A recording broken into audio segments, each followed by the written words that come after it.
¿Es normal que me cruja el cuello o se me está desgastando? ¿Qué tipo de almohada es el ideal para dormir? En función del material, de la altura, de la comodidad, etcétera, etcétera. ¿Por qué cuando me duele el cuello también me mareo? ¿Es grave? ¿Los pitidos constantes en el oído pueden ser por culpa del bruxismo o de la ATM? Llevo 5 años con dolor y nada me alivia. ¿Debería operarme?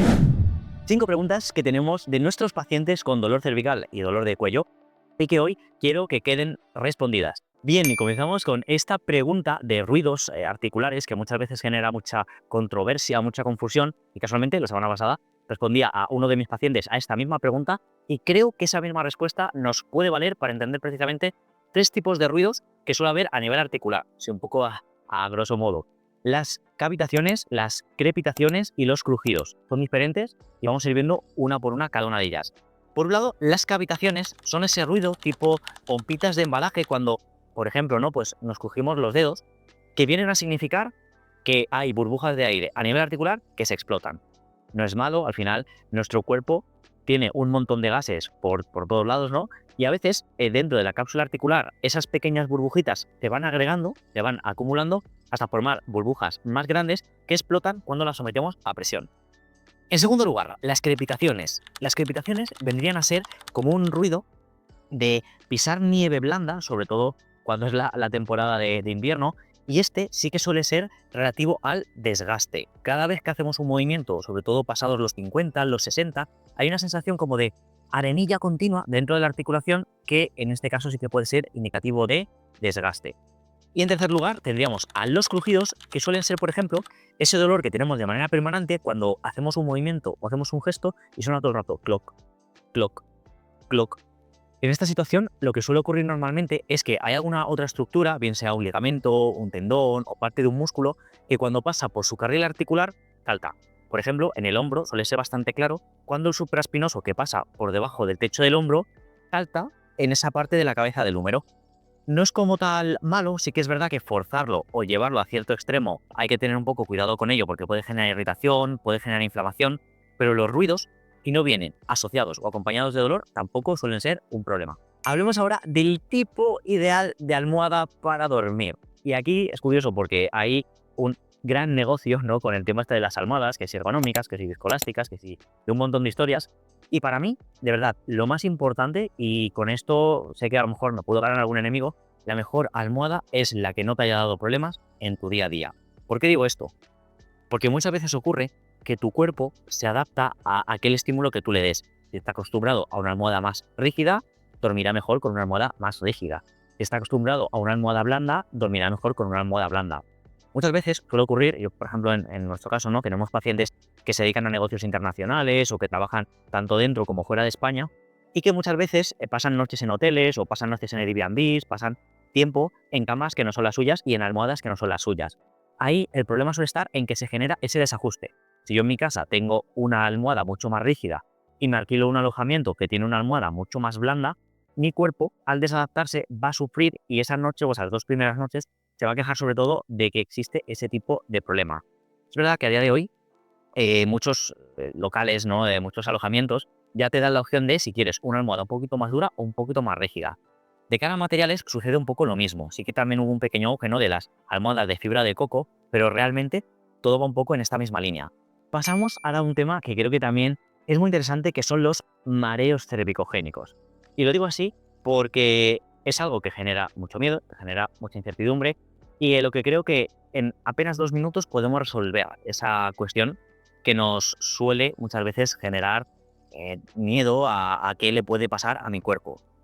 Cuando yo tengo cierta compresión a nivel cervical, por contracturas, por estrés, por sobrecarga, por posturas mantenidas, por lo que quieras, muchos vasos, arterias y nervios pasan precisamente por ese puente que va hacia la cabeza.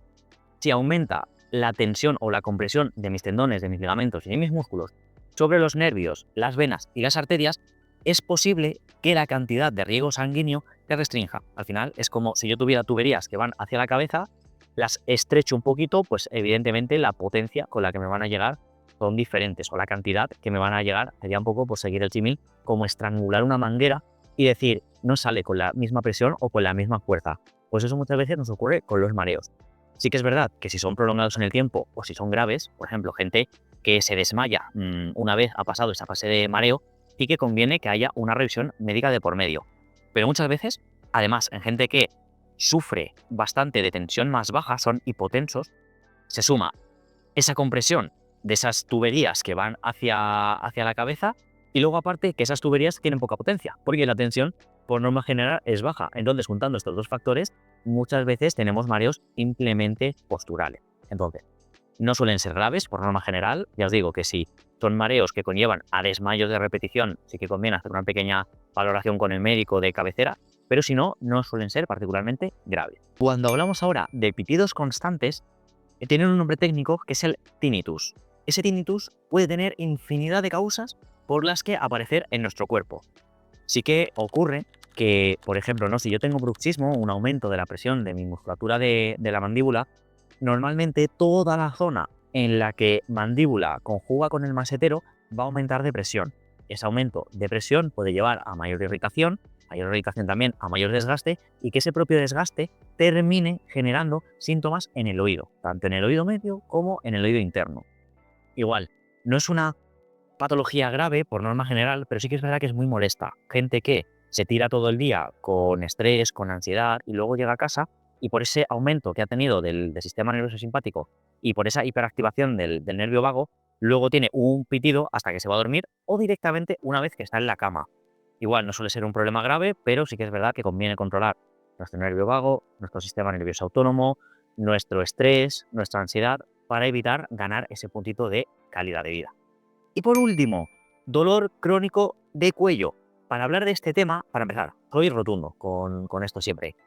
Es muy raro que la solución a tu problema pase obligatoriamente por la cirugía. Es verdad que no nos vamos a engañar, a lo mejor hay un 1% de personas que está viendo este vídeo que se encuentra en esa situación y que sí, que va a tener que recurrir a la cirugía, pero en el 99% no suele ser necesario.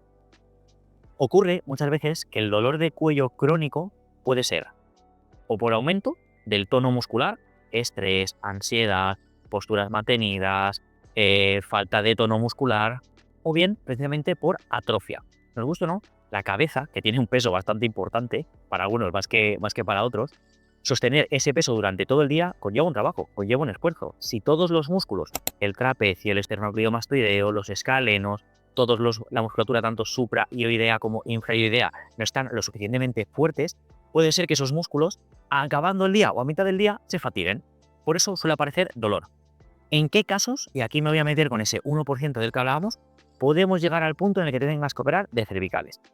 Los hay, por supuesto, no hay que ignorarlos ni mucho menos, pero todos aquellos en los que haya algún tipo de compresión grave del canal medular.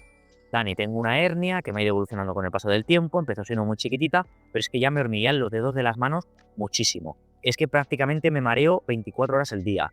Es que tengo vértigos continuos. En un caso como ese, si hay compresión del canal medular, puede ser que tengamos que pasar por algún tipo de cirugía, o bien para hacer un lavado, o bien para descomprimir ese disco intervertebral o esa parte articular, ¿no?, que pueda comprimir la parte de la médula, y sí que puede ser importante.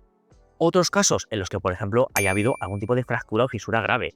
Mira, esto me pasó hace tiempo, ¿no?, pero con un paciente que se cayó desde una segunda planta, se dedicaba a limpiar cristales y demás, tuvo un accidente, no estaba bien enganchado con el arnés, cayó y tuvo, me parece que 2 fracturas cervicales. En ese caso, el tratamiento conservador no puede que no llegue a cumplir esos resultados y que tengamos que pasar por la operación. Pero es un caso que ya os digo, grave. Normalmente es un accidente laboral, que no suele ocurrir, que no debería por qué pasar, pero, como os digo, la grandísima mayoría de casos, con fortalecer el cuello, y para eso tener rutinas en el canal como algunas de las que os pongo por aquí, van a ser más que suficientes. Así que por mi parte, nada más, te invito a que te suscribas al canal y que dejes en comentarios si tienes alguna duda o pregunta. Espero que os haya gustado este vídeo y nos vemos en los próximos. Chao.